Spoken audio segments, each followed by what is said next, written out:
In the early days of March 2013, the people of Hong Kong were shocked by the news of an elderly couple being brutally murdered and dismembered. No one knew who the real perpetrator was or what caused the murderer to act so savagely. However, the ultimate truth is always horrifying. Perhaps you would never dare to imagine that the killer was someone whom even the victims didn't trust. Hello and welcome to the Dark Cases of Asia.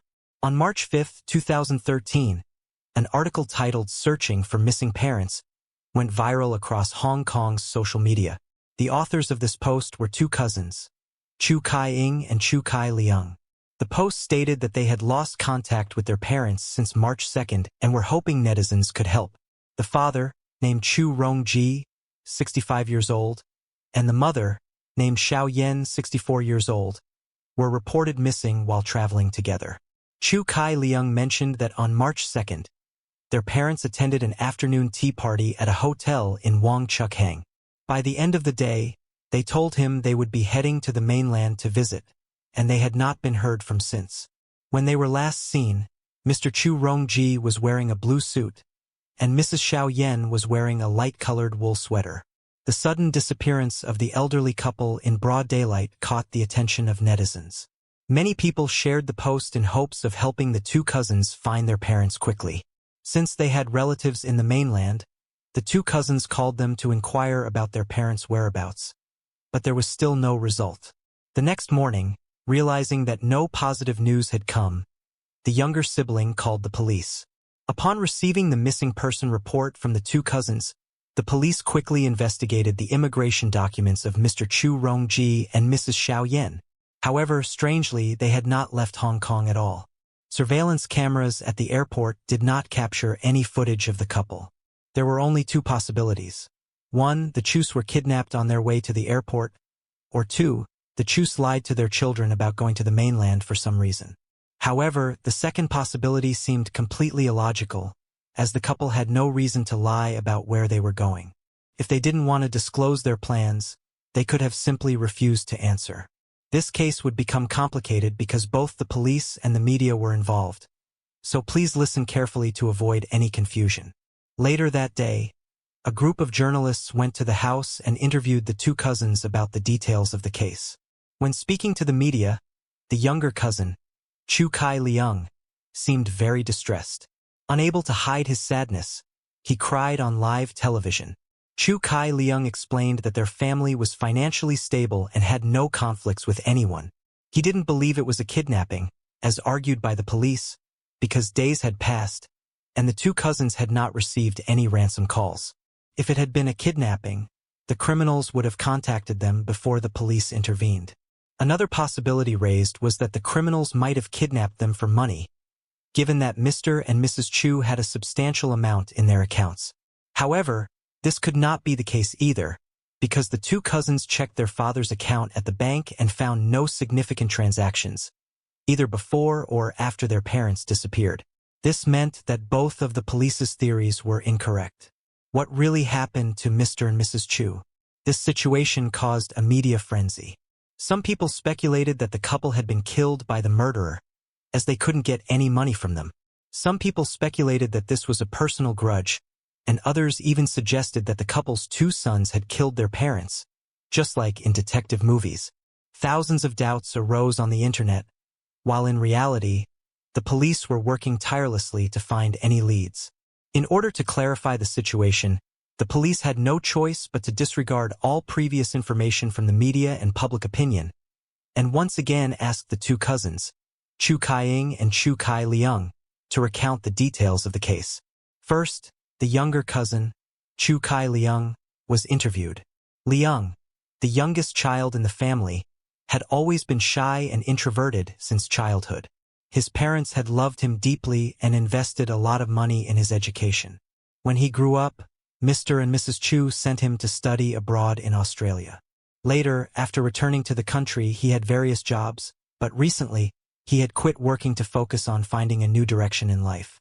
Leung recounted that on March 2nd at 2 p.m., he had met with his parents at a hotel nearby to discuss his future work plans. However, his parents then mentioned that they had an afternoon tea party to attend, so they had to leave early.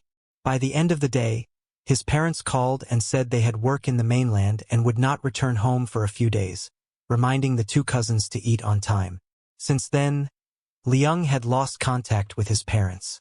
Liang also shared his parents' hobbies with the police. He mentioned that despite their old age, they loved hiking and often chose to walk on remote trails to challenge themselves. Liang speculated that his parents might have slipped and had an accident somewhere. Therefore, if many people saw the post on social media, they might be able to find them. However, he didn't rule out the possibility that someone had seen them walking in a quiet area, then attacked and robbed them. Liang hoped the investigation team would send people to search these areas, hoping they could find his parents. Next, it was the turn of the older cousin, Chu Kai-ing, to be questioned. In contrast to the introverted Liang, Kai-ing was more outgoing and quick-witted. He explained that before his parents disappeared, he had not met them due to work. Afterward, he tried contacting them but couldn't get through, so he called his younger brother. Liang informed him that their parents had messaged to say they were traveling to the mainland, and Kai-ing didn't think much of it, assuming that he should give his parents some private space. However, when they tried to contact them again a few days later, they received no response. Worried, both of them called relatives in the mainland to search around the areas their parents might have visited, but no information was found. Feeling anxious, the younger cousin immediately reported the matter to the police. In the age of rapidly growing social media, both cousins believed that the more people who knew about their parents' disappearance, the higher the chance of finding them. After gathering the information provided by the two cousins, the police immediately split into teams to investigate. One team was tasked with searching the local hiking areas, another team would verify the details of the cousin statements, and the final team continued investigating the victim's personal connections. At this point, the police discovered a new piece of evidence. After reviewing security footage from a park near the Chu family's home on the morning of March 1st, they saw Mr. and Mrs. Chu walking through the park when they encountered a young man. However, the public security camera in the area was too far away to capture the man's face. It seemed that Mr. and Mrs. Chu were familiar with the man, but not very close. The police immediately showed the video footage to the two sons. Both of them confirmed that they had never seen the man before. He might have been a neighbor that their parents knew from before. However, what was interesting was that the man appeared again near the building where the Chu family lived, just before Chu Kai-liang and his parents arrived. This made the police suspicious that the man could be the perpetrator. After analyzing the security footage, the police discovered that this man's name was Li Junxiao, an office worker at a nearby company, and he was also a neighbor of Mr. and Mrs. Chu. According to Li's statement, he often jogged near the area in the mornings and would run into Mrs. Chu. Since he was about the same age as their son, Mr. and Mrs. Chu liked his outgoing and polite nature. On that particular morning, like every other time, Li met them, exchanged a few words, and then went home to prepare for work. This explained why he was near the area where Mr. and Mrs. Chu disappeared. After further investigation, the police concluded that Li Junxiao truly had an alibi and ruled him out as a suspect. At that moment, when public opinion was unwittingly raising the possibility that Mr. and Mrs. Chu were attacked due to a personal grudge, the police discovered a new clue from 3 years ago. According to the eldest son's account, Mr. Chu had previously run a small business and knew many people. After retiring, those people would often visit him or send gifts to show respect for their former business partner. The eldest son mentioned that, 3 years ago, when a friend had sent a gift to celebrate Mr. Chu's birthday, he was very pleased because it was a very valuable ceramic vase. However, the next morning, the friend came back to take the vase and said that it had been sent to Mr. Chu by mistake and he would send a different gift instead. Hearing this, Mr. Chu became very angry, feeling that his friend didn't value him and thought he wasn't worthy of such a valuable gift. He angrily spoke harshly to his friend. The argument escalated, and Mr. Chu accidentally dropped the ceramic vase, breaking it. He offered to pay for the vase, but the friend, very upset, refused to accept the money. After that incident, Mr. Chu and this friend stopped contacting each other. The police found this somewhat implausible. If this was the reason for the kidnapping after 3 years, why would someone go through all the trouble? Still, To ensure the press didn't exaggerate the situation, the police decided to visit the man's house and confirm his alibi. Meanwhile, the second group of officers sent the information they had gathered to their unit. After investigating the workplace of Chu Kai-ying, the police confirmed that he had indeed been working at the company that day. However, when it came to the younger cousin, the police found a discrepancy. Officers reviewing the security footage at the hotel where Liang had said they met saw no sign of the three members of the Chu family at that time. The police immediately contacted Liang to clarify the situation. Liang admitted that he had made a mistake regarding the time and recounted the events again. In reality, Mr. and Mrs. Chu had left the house with their son at 11:20 a.m. on March 1st. The three of them had taken a bus to the building where they lived. However, the security footage at the hotel at 12 p.m. only showed Liang leaving alone, while Mr. and Mrs. Chu were reported missing afterward. This proved that Liang had lied. It seemed he was trying to cover something up. The police also investigated the relationships surrounding Chu Kai-liang. After analyzing the case, they had two main questions. First, why did both brothers claim their parents had gone to the mainland, yet investigations showed they never went there? So where could they have gone? Second, whenever Mr. and Mrs. Chu went on a trip, they always informed their son of their destination and expected arrival times. However, this time they didn't mention it and Kai-liang didn't even ask about it. As I mentioned earlier, the case had become complicated partly due to the involvement of journalists and public opinion.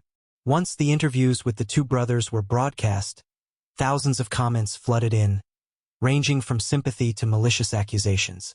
Many viewers of the TV video believed that Kai-liang's facial expressions were very suspicious. His eyes kept blinking, and he would always smirk at the end of his answers. Although the police couldn't confirm anything yet, public opinion was clearly pointing toward Kai-liang. On March 12th, some people even called the police, expressing their suspicion that Kai-liang had confessed online to killing his parents. He had posted strange status updates like, "It's time to tell the truth." After investigation, it was revealed that Kai-liang had always been an extremist, constantly suspicious of everything. His friends often saw posts with negative attitudes toward his family on his personal account. This led many to believe that Kai-liang had something to do with the disappearance. On March 14, 2013, the police summoned Kai-liang for questioning due to discrepancies between his statement and the footage from security cameras.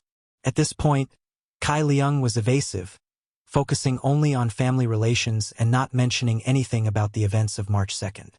Although his reactions made the police suspicious, there was no solid evidence, so they released him afterward. With the police suspecting him and public opinion turning against him, Kai-liang was deeply distressed. When he returned home, he took his phone and texted his friend, Xiaoying Jun, to vent. He was very grateful that she always cared for him and believed in him, even when it seemed like the whole world was against him.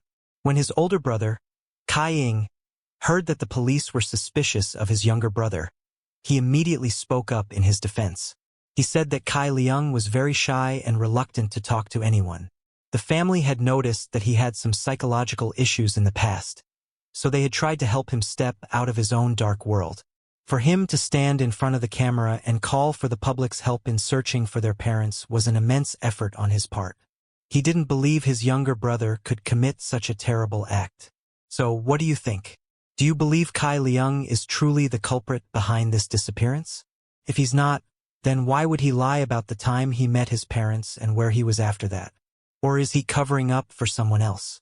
With the growing suspicions around the case, the police decided to quietly monitor Kai-liang's movements. The very next day, they followed him when he left the house. After a long chase, they saw him stop at the foot of the two-story building where he last met his parents. The police watched him enter apartment number 38. Upon further investigation, they learned that this apartment belonged to a friend of Kai-liang, named Jia Jinji. Although there was nothing particularly suspicious between the two men, this was the last known location of Mr. and Mrs. Chu, so the police couldn't afford to ignore it. When the police raided the apartment, Kai-liang and Jia Jinji were preparing to leave, both carrying suitcases as if they were about to go on a trip. It seemed that they had realized they were being followed. as they immediately abandoned their luggage and rushed into a taxi parked nearby. If there was nothing wrong, why would they run, right? The police quickly gave chase. After over an hour of pursuit, Kai Liang and Jia Zhenji were brought back to the apartment. By this point, I think you can guess who the real culprit is, right? But the developments of the case afterward, let's continue to follow. Entering apartment number 38, the police immediately noticed the smell of disinfectant and the cool air from the air conditioner filling the room. The apartment consists of a living room, kitchen, a bathroom, and 3 bedrooms. 2 of the 3 bedrooms were sealed, with the door cracks taped and stuffed with towels.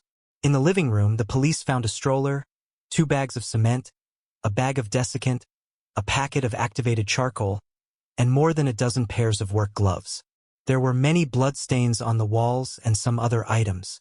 Inside the sealed rooms, there were 2 small refrigerators, one Toshiba and one Hitachi. Opening the doors, the police were shocked to find 2 human heads inside. On the door, there was a large black bag containing clothes and identification cards of Mr. Zhu and Mrs. Xiao. Inside the microwave was a layer of oil that did not look like cooking oil, most likely human fat. Witnessing the scene, everyone present at the crime scene felt deeply shocked. The remaining bedroom was also air-conditioned. As soon as the police stepped in, they saw a large wooden table and a cutting board covered in blood. Upon inspecting the whole house, they found 2 rice cookers, 1 induction stove, and more than 600 disposable foam boxes. Under the table, there were 2 red plastic buckets containing 2 broken saw blades, a pot of soup, and 7 kitchen knives. 3 large black garbage bags were neatly arranged by the wall, suspected to contain human remains. The floor was littered with meat scraps and many blood clots. The police then collected samples and performed DNA analysis. The results confirmed that the dismembered bodies in the garbage bags were indeed Mr. Zhu and Mrs. Xiao. Tajinchi's private room contained 7 empty bottles of medicine, 29 towels, 8 bags of sand, and 9 packs of salt. The suspected murder weapons included 4 fruit knives, 3 bone cleavers, and a food tongs, all stained with blood. Under the bed, there was a notebook with instructions on how to handle the crime scene after committing murder. The autopsy showed that the male victim had lost his left thigh and right shin, while the female victim had lost her right forearm. Due to the dismembered body parts, salted and placed in the microwave, it was difficult to determine the exact time of death.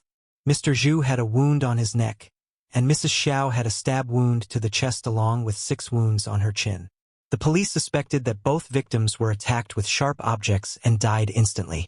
While the police were investigating the crime scene, both Zhu Kailiang and Ta Jinqi were arrested. At this point, both were trembling with sweat dripping down their faces, pale, clearly feeling nervous, likely because they were aware of the shady things they had done. Immediately, the police escorted them to the station for questioning. Fingerprints found on several items in the apartment belonged to both Kailiang and Jinqi. The evidence at the crime scene was so clear that neither of them had any reason to deny the crime. Zhu Kailiang and Ta Jinqi began to recount the entire process of the murder. Kailiang and his accomplice carried out the murders of his parents on the afternoon of March 1st. In the notebook under the bed, they had outlined several methods for disposing of the bodies, including chopping them into pieces, mixing with cement, and dumping them at a construction waste dump. Another plan showed their intention to cook the bodies and throw them into the sea. Initially, Zhu Kailiang denied the accusation of murder, claiming that he had only assisted his friend in killing his parents. Ta Jinqi stated that he had participated in the crime because he was threatened by Luong, who said he would kill his mother if he didn't comply. However, after further investigation, the true cause of this brutal murder was revealed to be the unstable mental state of Zhu Kailiang. The police discovered that Zhu Kailiang had harbored deep resentment towards his parents and his older brother. He even once considered killing his brother, but since his brother had been treating him well recently, he decided not to do so. Zhu Kailiang had been harboring this hatred since he was a child. He resented his father because he wouldn't turn down the TV volume while he was studying, and he was also angered when he was forced to learn piano despite not enjoying it. The pressure to perform academically also led Kailiang into depression and made him socially isolated. The time he spent studying abroad in Australia only increased his resentment. Zhu Kailiang believed that the bullying he faced from his peers was all due to his parents. With a modest appearance and height, Zhu Kailiang knew that it would be difficult for him to have a girlfriend. However, at the age of 24, Zhu Kailiang was lucky enough to be loved by a girl who confessed her feelings to him on his birthday. Overjoyed, thinking he had escaped the life of being single, Zhu Kailiang was once again stopped by his mother because the girl's family was not well off. Love is often fraught with obstacles, and Zhu Kailiang's career was also not easy. Although he had tried many jobs, none of them lasted long. There was even a period when he stayed home, relying on his parents. This made his parents extremely unhappy. In reality, it wasn't because Zhu Kailiang was incompetent. One year, Zhu Kailiang worked as both the director and accountant in a company but resigned after several arguments with the boss. His unemployment was mainly due to his stubborn personality. In 2011, Zhu Kailiang was introduced to a job by a friend, but he was fired within 2 weeks. Before committing the murder, his last job was as a reporter for a real estate newspaper. However, he quickly quit because he couldn't tolerate his boss's scolding. Zhu Kailiang was an introverted person who often overthought things. Many times he had thoughts of suicide, believing himself to be a failure. On one occasion, Gu Jinqi met and became close friends with Zhu Kailiang. Because they had similar life circumstances, they became very close. In 2010, Gu Jinqi went through a heartbreak and was swindled out of his savings, and he attempted suicide 3 times by self-immolation, ingesting rat poison, and consuming mercury. After being saved, he suffered severe brain damage, which left him permanently incapable of normal cognition. During the trial, the court determined that Gu Jinqi was basically incapable of understanding things like a normal person. With an IQ of 84, it was too low to formulate a complex murder plan. Zhu Kailiang, on the other hand, was highly intelligent and fully capable of carrying out such a plan. In the end, Zhu Kailiang admitted to being the mastermind behind the murder of his parents. As for Gu Jinqi, his brain condition was a factor, but Zhu Kailiang's actions and words also showed that he had been deeply psychologically affected. After the murders, Zhu Kailiang confessed to his friends through text messages, expressing his sadness that he would soon be going to prison. These nonsensical statements were clearly ignored, as they simply thought he was joking. He even posted similar content on his personal page, but most of it was dismissed. Zhu Kailiang also told his psychiatrist that he wanted to achieve something significant before turning 30. If he didn't, he would commit suicide. In September 2012, he confided in Gu Jinqi and received advice to kill someone. At that time, he immediately thought of killing his parents. His original plan also included killing his older brother, who had beaten him when they were young. If he succeeded in the murders and managed to escape, he would go to mainland China to kill women, prostitutes, and become a serial killer. Zhu Kailiang also mentioned that he had listened to a famous piano piece called Walking Through Fire, composed by a Russian musician, for 30 consecutive days before killing his parents. Zhu Kailiang also told his cousin and close friends that he was a madman. He could only remember the bad things about people and couldn't feel the pain of anyone. When killing his parents, he felt no worry or guilt. Zhu Kailiang was only scared when he saw a lot of blood. After the murders, he only cared about his own injuries and remained calm enough to go to the hospital for treatment. He even felt relieved when he saw his parents' empty bed the next morning, and so he decided not to kill his older brother. His older brother said that although Zhu Kailiang was very shy and avoided talking to others, the family realized that he was mentally unstable and tried to pull Zhu Kailiang out of his dark world.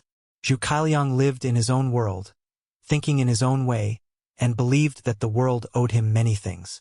This sense of dissatisfaction likely led him to a life of crime. However, regardless of whether he had mental health issues or not, the crime committed by Zhu Kailiang could not be denied. In the end, Zhu Kailiang had to pay a heavy price for his brutal actions. On May 23, 2013, the court officially sentenced both murderers.